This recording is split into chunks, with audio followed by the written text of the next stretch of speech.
Ресейдің музыка танушысы Сергей Соседовтың мынандай пікірі бар. Розаның дауысы жыл өте келе даналықты еленеді деп баға берген сіздің дауысыңызға. Ал бүгінгі тыңдарман, бүгінгі қазақ елі, бүгінгі айналаңыздағы өнерпаздар сіздің қаншалықты бағаңызды біліп жүр?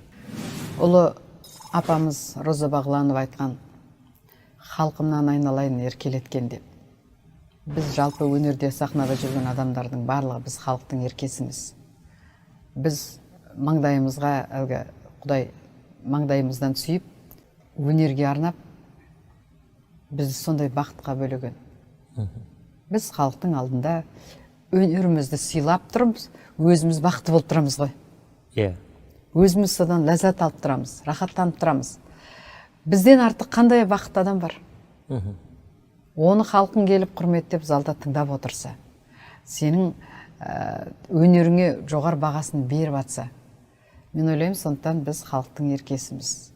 Мені халық еркелетеді, мен де соған халықтың жоғары махаббатына, бағасына сәйкес келуге тырысам. Сол бақытты, сол ыстық ықыласты бағаламай жүрген бауырларыңыз, қадірлемей жүрген сіңілдеріңіз бар ма бүгінгі уақытта? Семіздікті қойғаны көтереді деген мақал бар. Ондай бауырларымыз бар шығар енді. Мен енді оған да баға беретін көрермен. Атың шықпаса жер өрте дегенде мақал бар.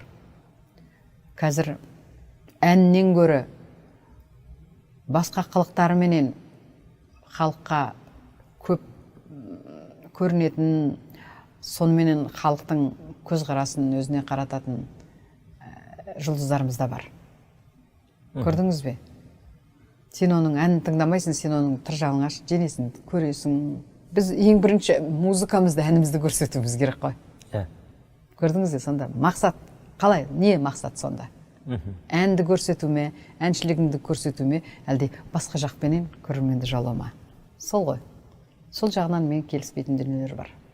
Біздің жас кезімізде, Совет одағы кезінде өте қатаң болатын ондай дүниелерге. Қазір атың шықпаса жер өрте. Аға буын ретінде мысалы сол жер өртеп жүрген жігіттерге, өртеніп жүрген аруларға сіздер кеңес бересіздер ме? Сахнадан тыс отырыстар болады, басқа жағдайда. Еш қашанда ешкімге кеңес бермеу керек. Егер оның сана сезімі солай болып тұрса, жек көрінішті болып қаласың. Түсінетін адам бар, түсінбейтін адам бар.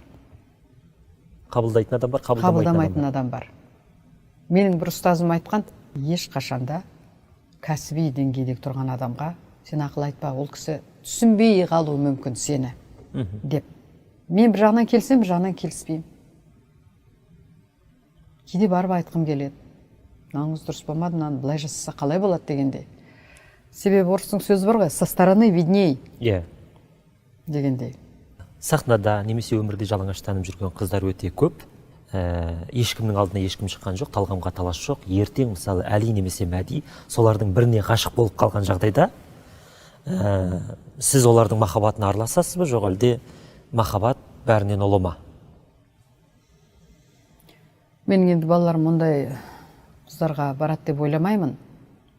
Мен Әлимен ақылдасқан кезімде Әли айтқан, ол адам маған қызық болу керек. Мен қандай деңгейде еңбек етіп жүрсем, ол адамның да өзінің бір қызықты бір дүниесі болу керек дегендей. Мен ол адамнан үйренуім керек, ол менен үйрену керек деген ой ғой. Бірақ енді ол құлықтарды тек қана мен емес, енді олар да көріп тұратын шығар енді. Артықшылықты деп ойлаймын, өзім соған сенем. Мен де деп ойлаймын, бірақ бәріміз сенеміз, бірақ енді менің де балам бар, ертең ойлаймын да кей кезде. Бәлкім сондай біреуді алып кеп тұрса, не істейміз?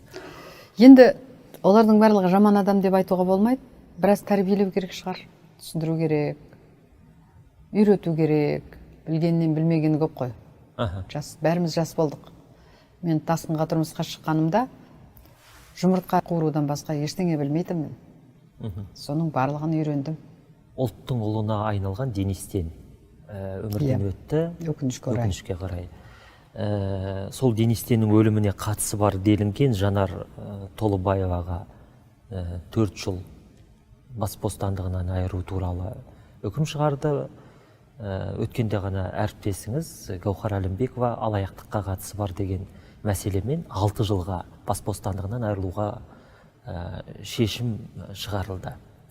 Қалай ойлайсыз? Бірі алаяқтық, бірі адам өлімі. Жалпы әділеттілік бар ма? Ондай шешім шығармас бұрын заң орындары бар ғой. Иә.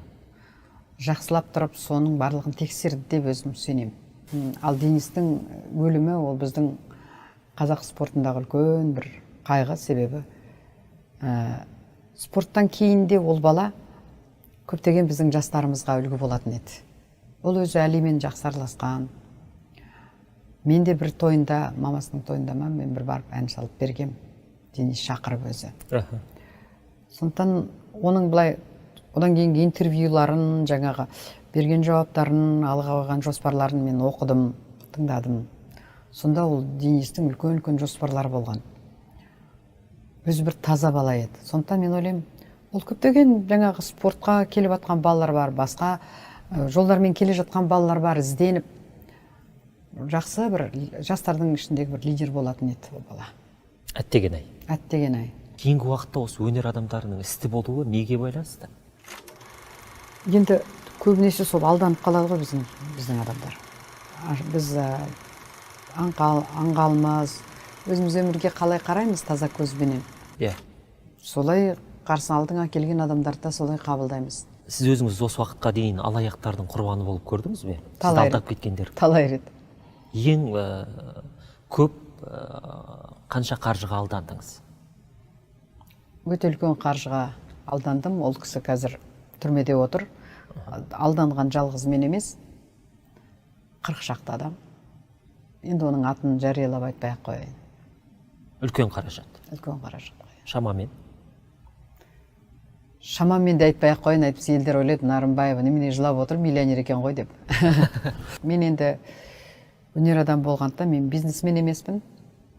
Қатты бір күнде тойда жүрген әнші емеспін.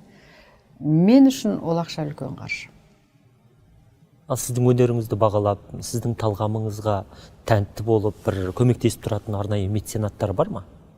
Жоқтың қасы. Жылда бір мәрте. Ондай көмек керек жоқ. Менің ең бірінші проблемам менің жеке концертімді сахнада көрсету. Сол концертті көрсету үшін өте көп ақша керек.